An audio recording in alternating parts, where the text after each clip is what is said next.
Does anyone else drink decaf coffee at like 8 o'clock at night? It's a problem. I drink coffee from the moment I wake up to the moment I go to bed. So you want to buy a homestead. Let me see if I can help you here. So it's been almost exactly 1 year since my wife and I put an offer in on a house and it got accepted. So it was January of 2021. So it's been 1 year that we've had this dream of living on a homestead actually become a reality. We haven't been living on the property a full year, but in hindsight, it's pretty close. If you're new, my name is Austin, and this is Cypress and Sparrow Homestead, and we make videos, you guessed it, all about homesteading, cooking, gardening, homesteading, random stuff. In this video, I want to share some tips with you if you are considering purchasing a homestead of your own. And I've had some time to think, and I've had some time to think about things that I wish I would have known beforehand, before purchasing our property, or things that I wish I spent a little bit more time in considering. Now, I don't regret any of our purchases. I don't regret the purchase of our property, but if I can help you make the perfect decision, I'm happy to do so. The first thing that you have to consider is how far away are you willing to live from modern conveniences? Currently, where we live in Western Wisconsin, we are about 15 minutes outside of the closest major city, which is a city of about 20,000. There is all the restaurants, the grocery stores, the other shops that we go to occasionally, but we're about 15 minutes away. Is 15 minutes too far for you?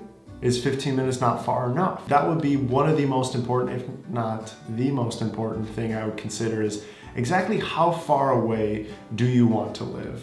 Because the further you go out, chances are the more affordable land that will be. But if you want to be closer to the cities, you are going to pay a higher price for that. As well as you're not going to have as many selections when it comes to property the closer you are to the city. Unless you're Bill Gates or Kanye West, because they can buy whatever they want. Actually, I think they own like 30% of the United States. I made that up. Don't fact check me on that.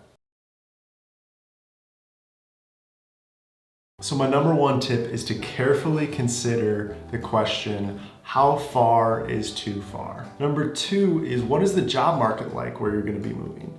Because chances are, if you are packing up shop and you're moving from the cities out to the country, you're probably going to need an income. Now, if you have the braveness and the boldness to just completely leave your life behind in the city and live off of your homestead 100% and make an income and be able to pay property taxes and be able to pay utilities and be able to pay other fees, good on you.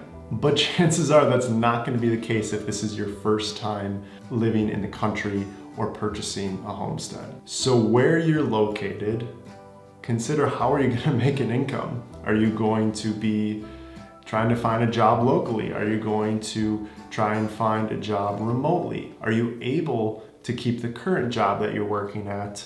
And are you able to maintain a healthy work-life balance while being maybe further out than where you normally are? We have been very blessed in the fact that my wife works completely remotely and I work about a hybrid. So I travel about an hour into work 3 days a week, roughly. It's okay. I like podcasts, I like audiobooks, the time goes by fast.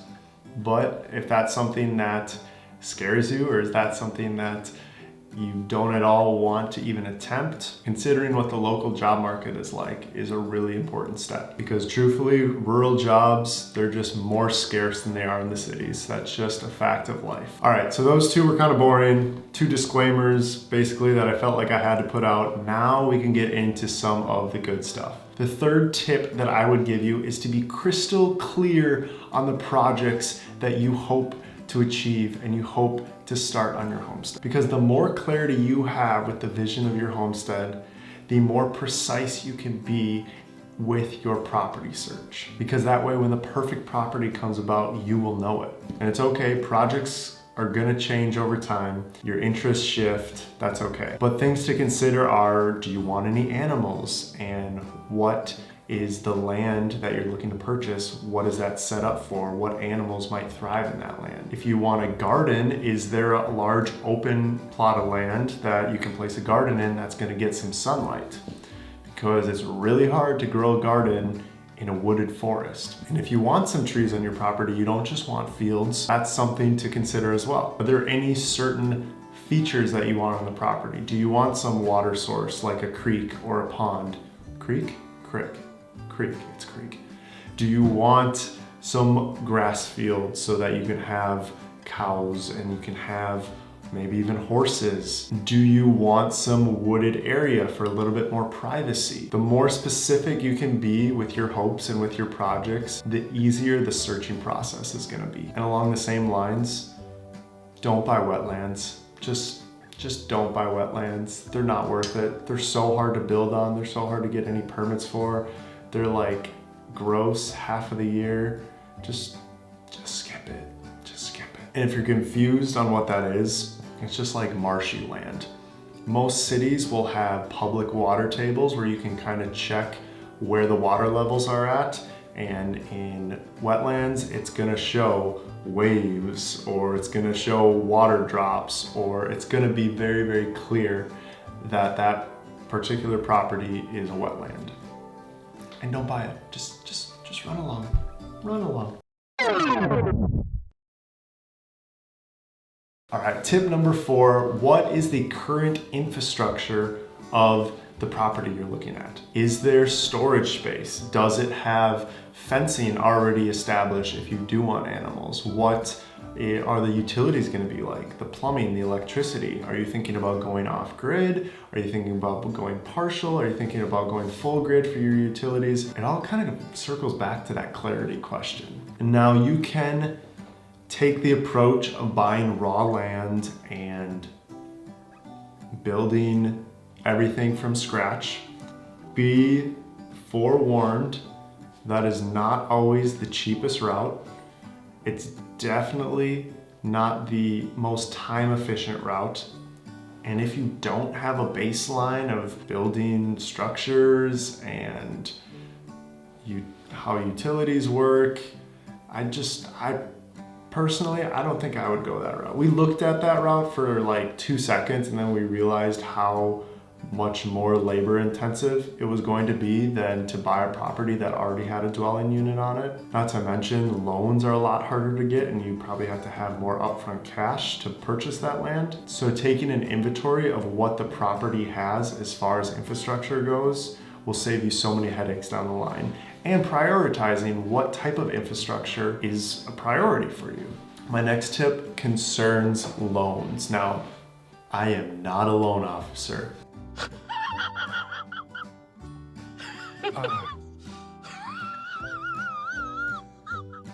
I have very minimal knowledge as far as lending and purchasing and mortgages and that world of purchasing land. This is my own opinion, not financial advice. Cool, great, grand. When you are purchasing rural land, you oftentimes have more options when it comes to loans, which is nice. We purchase our homestead with what's called a USDA loan, which is a government-backed loan serviced for agricultural properties. Now, we do not do any sort of massive scale agriculture here, but because of our location, that's where we were zoned for. And the nice thing about USDA loans is oftentimes it requires a lower down payment, and we got an incredible rate. I almost feel guilty saying we got a 2.15% interest rate, which is almost unheard of, and we kind of got in at the right time, right before the housing market went woo, woo. You know, when it went woo. Sorry. Woo.